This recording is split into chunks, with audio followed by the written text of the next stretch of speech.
सभी छोटे बड़े श्रोताओं को सुनीता भटनागर का प्यार भरा नमस्कार। ऑडियो स्टोरीज के हमारे चैनल कहानी जगत में आप सभी का स्वागत है। हिंदी कहानियों की श्रृंखला में आइए आज सुनते हैं अज्ञेय जी द्वारा रचित कहानी अछूते फूल। मीरा वायु सेवन के लिए चली जा रही थी, लेकिन उसका सिर झुका था, आंखें अध खुली थीं और उसका ध्यान अपने आसपास की चीज़ों की ओर, पथ के दोनों ओर बिखरी हुई और आत्मनिवेदन करती हुई सी संस्कृत प्रकृति की ओर बिल्कुल नहीं था।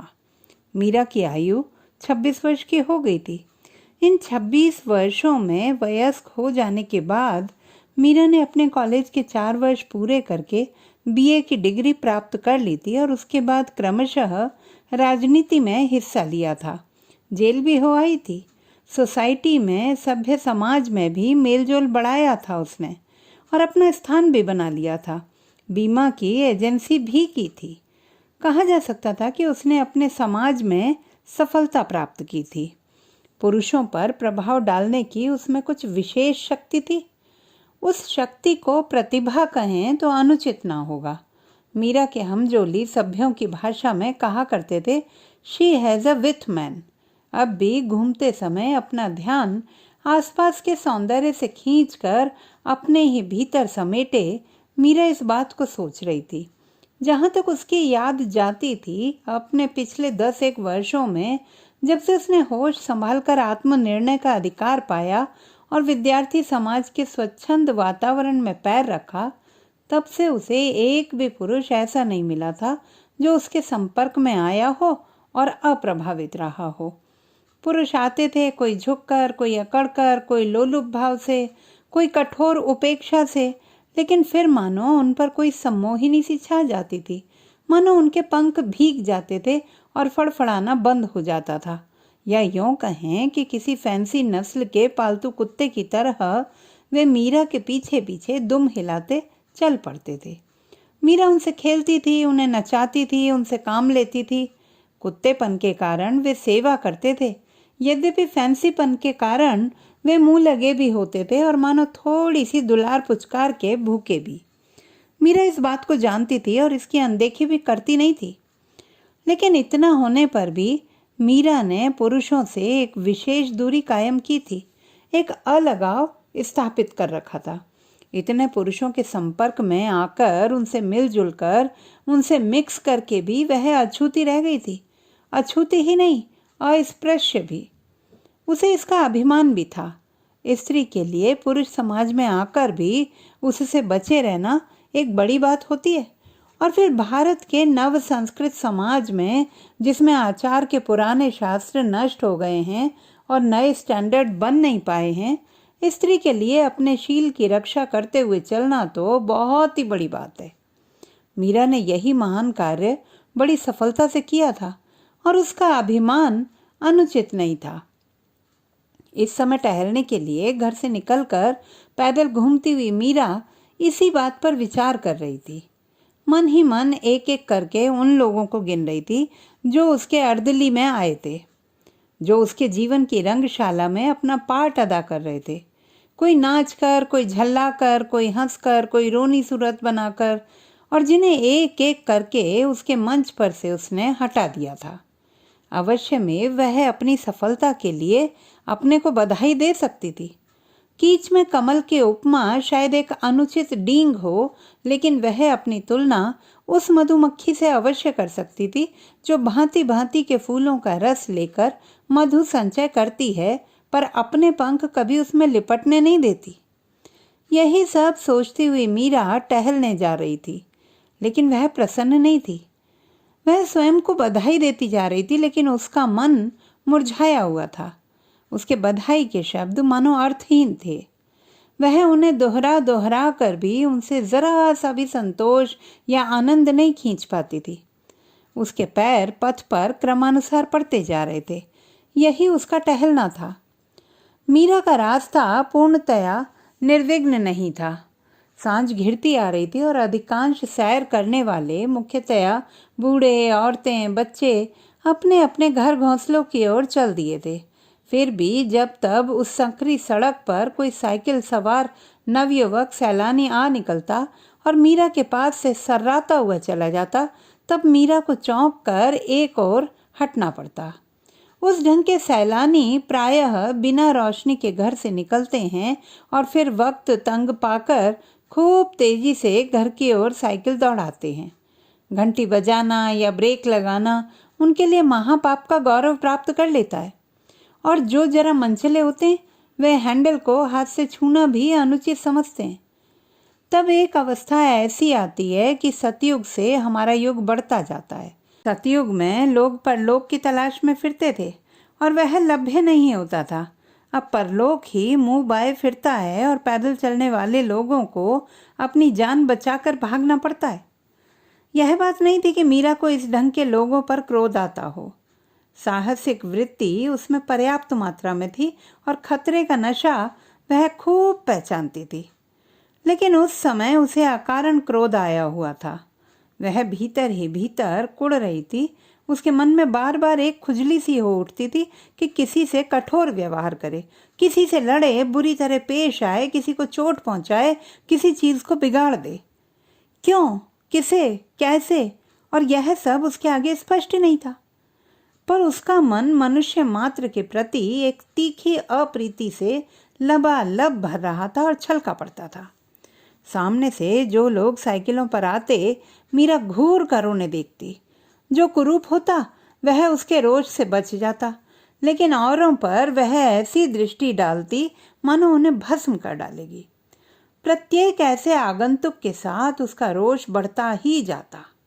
अंत में एक अवस्था ऐसी आई कि उसका इस सुलगते हुए अप्रीति भाव को दबाना असंभव हो गया और वह मानो कार्य में परिणत होकर फूट निकलना चाहने लगा।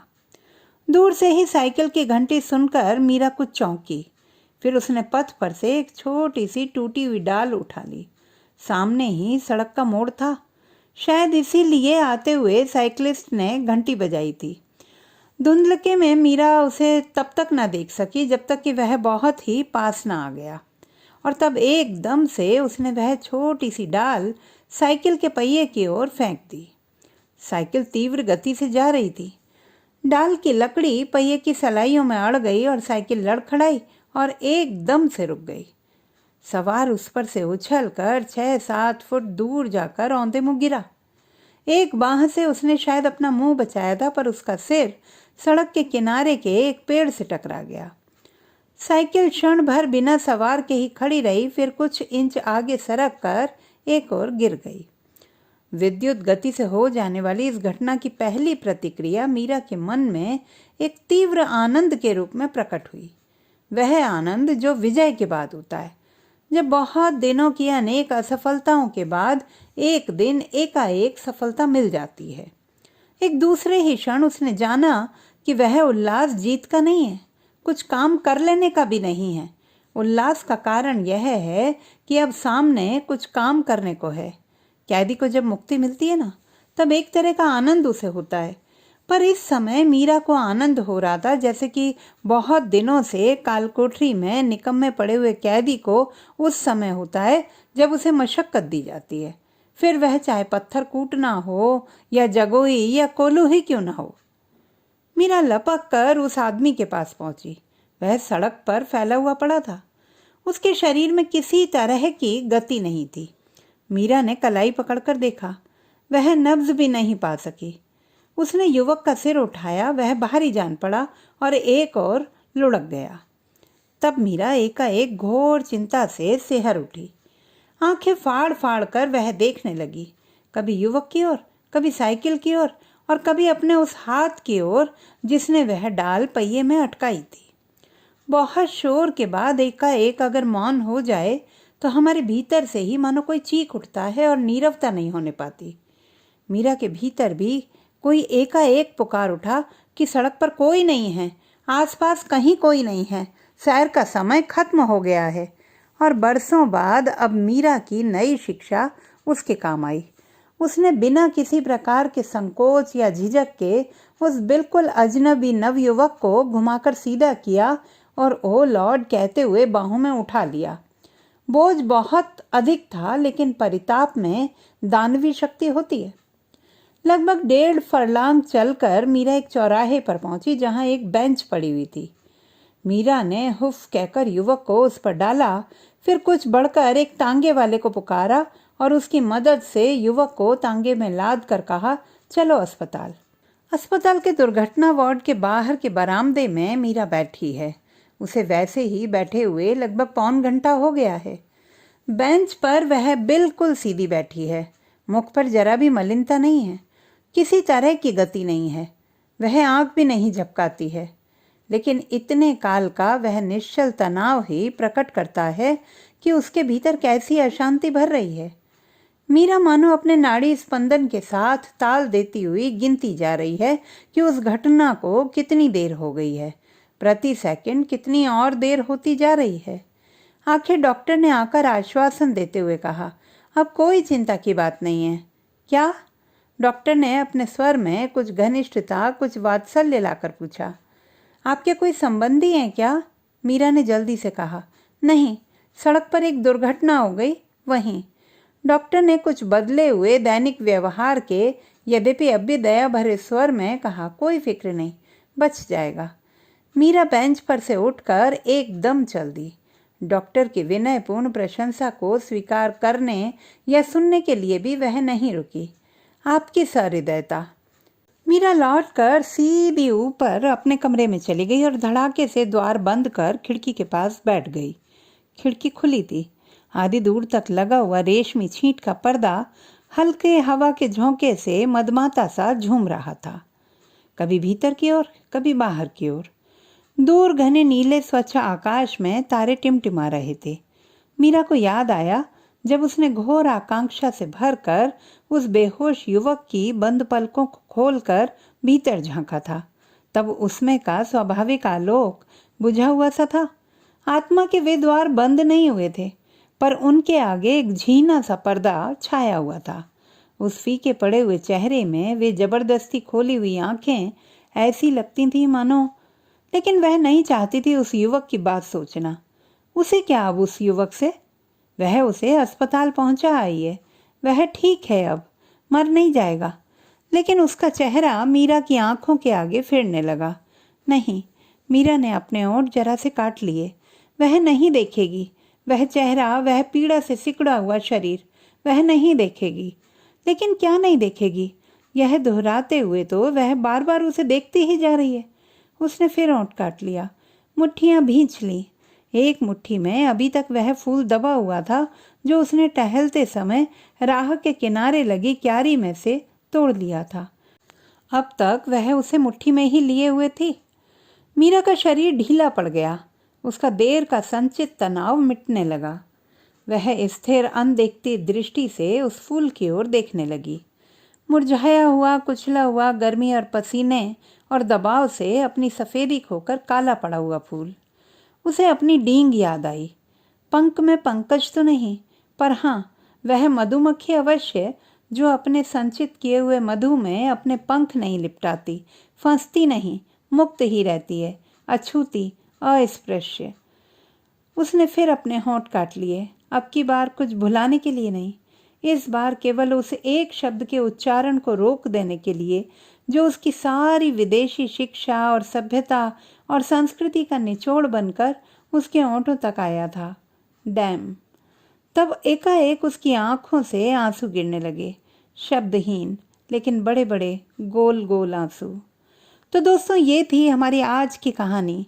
आपको कैसी लगी कमेंट बॉक्स में लिखना ना भूलें। चैनल को सब्सक्राइब करें, लाइक करें और मित्रों के साथ शेयर करें।